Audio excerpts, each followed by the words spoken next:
Arthur's Puppet Theater presents Cinderella.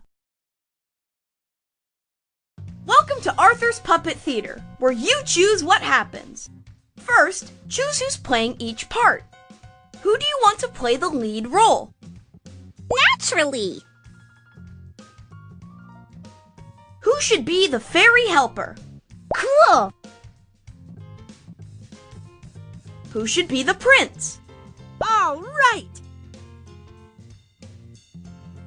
And that means I am the narrator. Hey, thanks! And now, on with the show!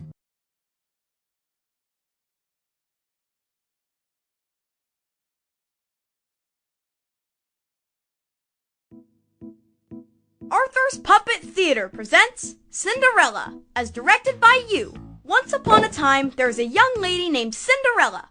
She lived with her stepmother and stepsisters, who happened to be of the evil sort. They made her do chores all day, and she was never allowed to have any fun. One night, Cinderella's stepfamily went to the royal ball. As usual, Cinderella had to stay home and clean. Suddenly,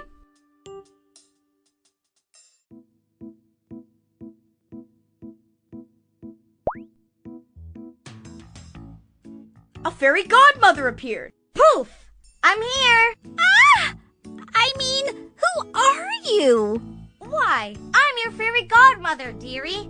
I'm here to get you to the royal ball.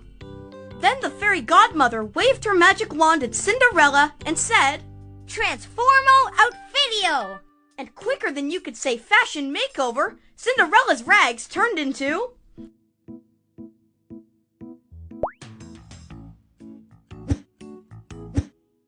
a beautiful movie star dress. Darling, it's spectacular! I'm ready for the red carpet. The fairy godmother waved her magic wand again and said, Footweario Fancemente! And in the blink of an eye, Cinderella's old shoes transformed into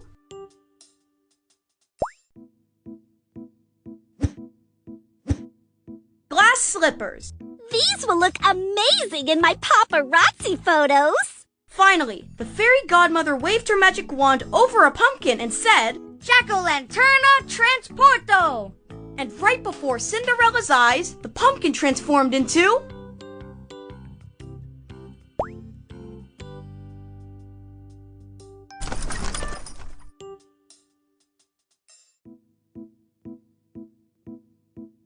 a magical carriage. This is lovely, darling! A classic! Like me! Well, my job here is done, dearie. Have fun tonight. But remember, you must return by midnight. Or else. Well, gotta go. Disappeario myselfo. Poof! Cinderella couldn't believe it. She was finally going to have some fun. She hopped in the magical carriage, which, to be honest, smelled very pumpkin-y, and rode off to the royal ball.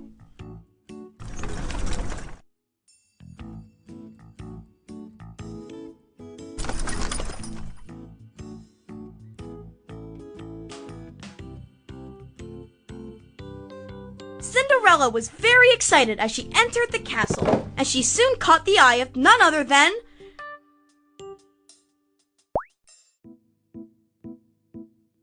Prince Charming. He walked up to Cinderella and asked,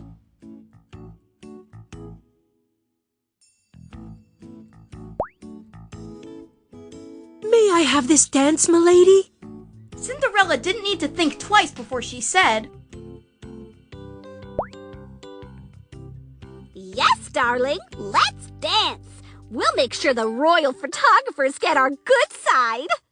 Now, as it turns out, the two of them had such a wonderful time dancing that they lost track of the time. And suddenly, the clock began to strike 12. You must return by midnight, or else. Ghostio disappeario. Sorry, darling. My star power is failing. I have to go. Do not away! Oh, my heavy heart aches! Fair maiden, please grant me at least this. Tell me your name. But Cinderella had already run off, losing one of her slippers along the way.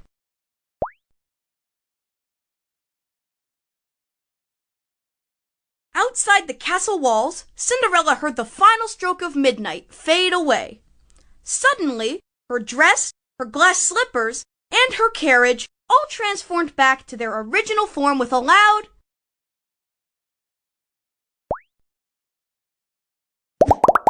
Cinderella exclaimed, "Oh, what an amazing night! Dancing with the prince was such fun! It was a dream come true!" And so Cinderella walked home, thinking about everything that had happened that night. The next morning, the prince decided to search for his future princess, and he knew just where to start.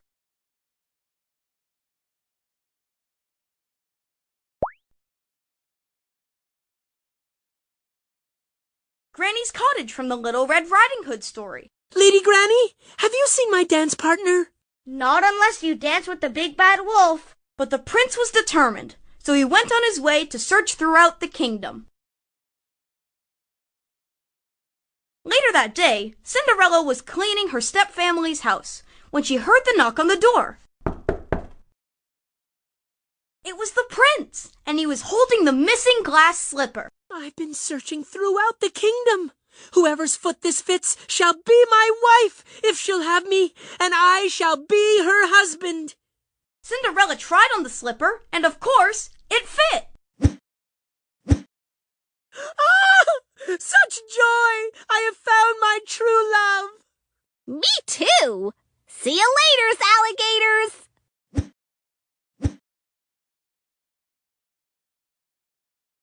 So Cinderella and her prince returned to the palace and lived happily ever after. And the moral of the story is, if you ever have the chance to dance in a castle, do it!